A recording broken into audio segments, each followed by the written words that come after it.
Guys, কেমন আছো তোমরা সবাই? আশা করি সবাই ভালো আছো। Welcome back to my channel. তো অনেক দিন পরে আমি একটা ব্লগ ভিডিও নিয়ে চলে এসেছি।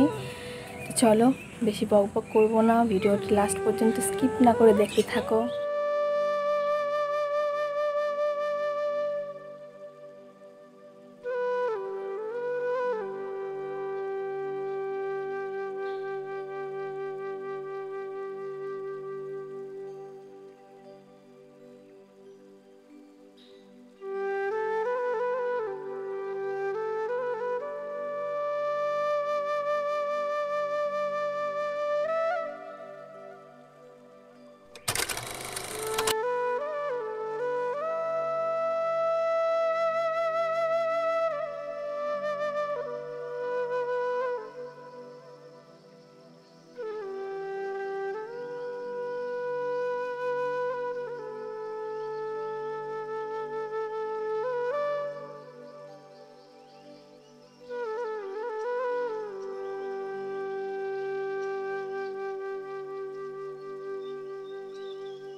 মোটামুটিভাবে আমার 80% কাজ কমপ্লিট। উফ, আমাকে রিলেট করতে পারবো যাদের বাড়ি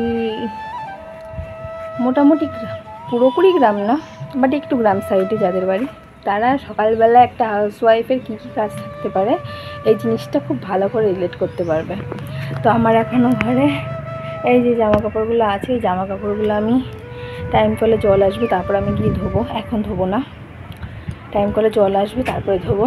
তো এখন আমার টোটাল বাইরে যাবতীয় যা কাজ কমপ্লিট। টুইস্টের ব্যাপার হচ্ছে আর ইচ্ছে করছে না, ইচ্ছা করছে না আর।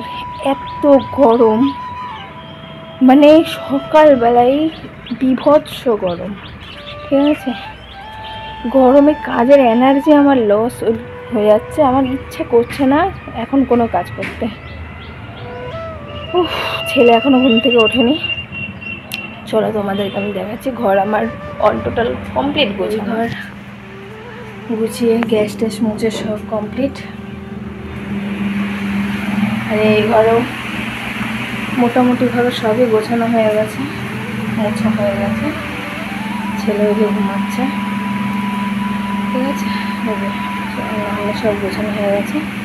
তো ছেলে ঘুমাচ্ছে বললে বিছানা চাদরটা এখনও পাতিনি, ছেলে উঠলে বিছানা চাদরটা পেতে দেবো। বন্ধুরা, ভিডিওটি আর বড় করব না। আমার সমস্ত কাজ দেখতেই পেলে, সমস্ত কাজ বলতে জাস্ট এখন একটা কাজ বাকি আছে, আর জল আসলে তবে আমি জামা কাপড় দেবো, দেরি আছে। তো হয়েই গেছে মোটামুটি সমস্ত কাজ সারা, সকালবেলা থেকে তোমরা সবই দেখতে পাচ্ছ। তো এখন আমার ছেলে ওঠেনি, ছেলে উঠলে পরে ওকে সকালে খাওয়ানোটা খাইয়ে দেবো, দেন আমি কিছু খাবো। তারপরে এখন যেহেতু গরমে ছুটি চলছে, তো ওর যেহেতু মর্নিং স্কুল, আমি সকালবেলাটা ওকে পড়ানোর সময়টা পাই না, কারণ ও স্কুলে চলে যায়। দেন স্কুল থেকে 11টার সময় এসে কিছু খাওয়া দাওয়া করে স্নান করে ঘুমায়, ঘুম থেকে উঠে ওর টিউশনে দিদি চলে আসে, দেন আমি আবার রাতের বেলা একটু পড়াই। তো খুবই চাপের মধ্যে যায়। আর যেহেতু এখন স্কুলটা ছুটি, সকালবেলাটা ও ফ্রি থাকে, আমার সমস্ত কাজবাজ সারা হয়ে যাচ্ছে। তো সকালবেলাটা জাস্ট 40 মিনিট 1 ঘন্টা ওকে আমি সময় দিই, একটু পড়াই, রিভাইজগুলো করাই। এটা দরকার একজন মায়ের, ঠিক আছে? সংসারের সমস্ত কাজের মধ্যে দিয়েও ছেলেকে এটুকু টাইম তো দিতেই হবে, যদি ছেলেকে মানুষ করার ইচ্ছে থাকে। তো ঠিক আছে। ছেলেকে মানুষ করার প্রধান কৃতিত্ব একজন মায়ের, ঠিক আছে। তো আমি জানি না আমি কতদূর আমার দিক থেকে করতে পারছি, বাট আমি আমার দিক থেকে বেস্ট, আমার যতটুকু করার আমি ততটুকু করছি, আমার ছেলেকে আমি ততটুকু দিচ্ছি। তো আমি আর বকবক করে তোমাদের সময় নষ্ট করতে চাচ্ছি না। ভিডিওটি দেখার জন্য অসংখ্য তোমাদের ধন্যবাদ। আর যারা যারা ভিডিওটি দেখছো তাদেরকে বলছি, ভিডিওটি ভালো লেগে থাকলে অবশ্যই একটা লাইক করে দিও এবং কমেন্টে জানিও। আর যদি এখনও আমার চ্যানেলটিকে সাবস্ক্রাইব না করে থাকো তো প্লিজ আমার চ্যানেলটিকে সাবস্ক্রাইব করে আমার পাশে থেকো এবং পাশে থাকা বেল আইকনটি ক্লিক করে দিও, যাতে আমার ছাড়া সমস্ত ভিডিও নোটিফিকেশন আগে তোমাদের কাছে চলে যায়। তো চলো, ততক্ষণের জন্য টাটা, বাই বাই, ভালো থেকো, দেখা হচ্ছে নেক্সট ব্লগে। তো অবশ্যই কিন্তু তোমরা কমেন্টে জানিও তোমাদের ভিডিওটি কেমন লাগলো। Bye bye.